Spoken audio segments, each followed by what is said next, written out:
Oh, Greg, go this way. Introduce yourself too. Oh, see the lights and back, so now I can see you better. All right, my name is Greg Thomas, and I'm here with Fishers for Men today. We've got a prayer fish house set up for anyone who wants to come out on the lake and have prayer.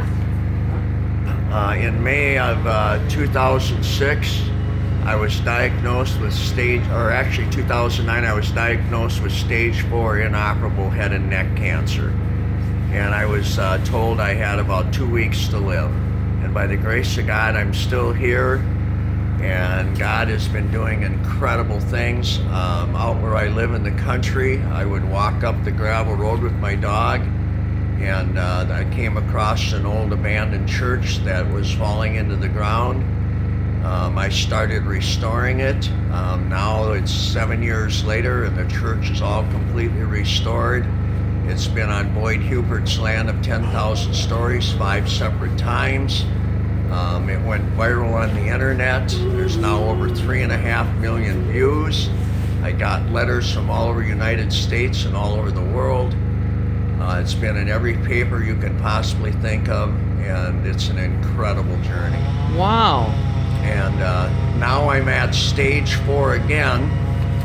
I now have cancer in my voice box, and it also has metastasized to the lymph node in my neck. And my outlook is bleak again, but I want you all to know I serve a great God. And whether He takes me home or I'm here longer, it's totally up to my Lord and Savior. And He's doing incredible things. I'm now going to school to become a pastor. So I'm excited to wake up every morning just to see what God's going to do next. Cool. Okay, back to 2009. Yes. So they gave you 2 weeks to live. Yes. How did you know you'd turned the corner? Well, you know, when I started working on that little church, it was purely for a selfish reason, because when I first started working, I just wanted a quiet place to go in and pray, because I honestly thought I was at the end of my days. But when I opened up the doors to that church for the very first time, God showed me He had a much bigger plan for that church than I could have ever envisioned. And through opening those doors, people started showing up, wanting to know what I was doing and why I was doing it. And while I was restoring the church, God was restoring me. That is way cool. Can I put this on YouTube? Sure can. Okay. And anything else you want the world to know? Yes, I think what I've learned through all of this is that all that God's looking for that moves, somebody asked me, what moves the hand of God? And I honestly believe that what it is all that God's looking for is for anyone that's willing to say, I will. In other words, when I picked up a scraper and started scraping paint on that church, that was a step of faith. And that was all that God was looking for. And He's been blessing and blessing and blessing ever since.